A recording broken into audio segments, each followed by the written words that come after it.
जयशंकर प्रसाद जी द्वारा रचित यह चंद्रगुप्त नाटक हिंदी साहित्य की एक कालजयी कृति है। इस नाटक का प्रकाशन 1931 में हुआ था, जिसमें मौर्य साम्राज्य की स्थापना का गौरवशाली इतिहास बताया गया है। जब भारत पर सिकंदर का आक्रमण होता है, अब चाणक्य मगध के राजा घनानंद के पास जाते हैं उन्हें समझाने के लिए कि विदेशी हमारे देश पर आक्रमण करने आ रहे हैं, आपको पर्वतेश्वर का साथ देना चाहिए, क्योंकि वहां पर पर्वतेश्वर ही एक ऐसे राजा थे जो सिकंदर से लड़ने के लिए तैयार हुए थे और कोई भी राजा उसके साथ भी खड़ा नहीं था।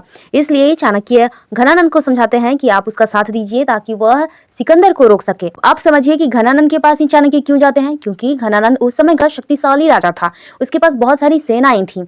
लेकिन मगध के राजा घनानंद ने उल्टा चाणक्य को ही अपमानित कर दिया।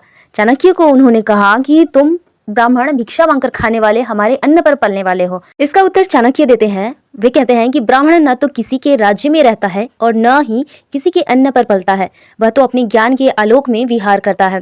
इसके बाद भी घनानंद नहीं रुकता, वह कहता है कि जब हम पर आक्रमण होगा तब हम समझ लेंगे। पर चाणक्य कहते हैं कि समझदारी आने पर यौवन चला जाता है, जब तक माला गुथी जाती है तब तक फूल कुम्हला जाते हैं। लेकिन फिर भी चाणक्य का अपमान करते हुए उनके चोटी को पकड़कर बाहर निकलवा दिया जाता है।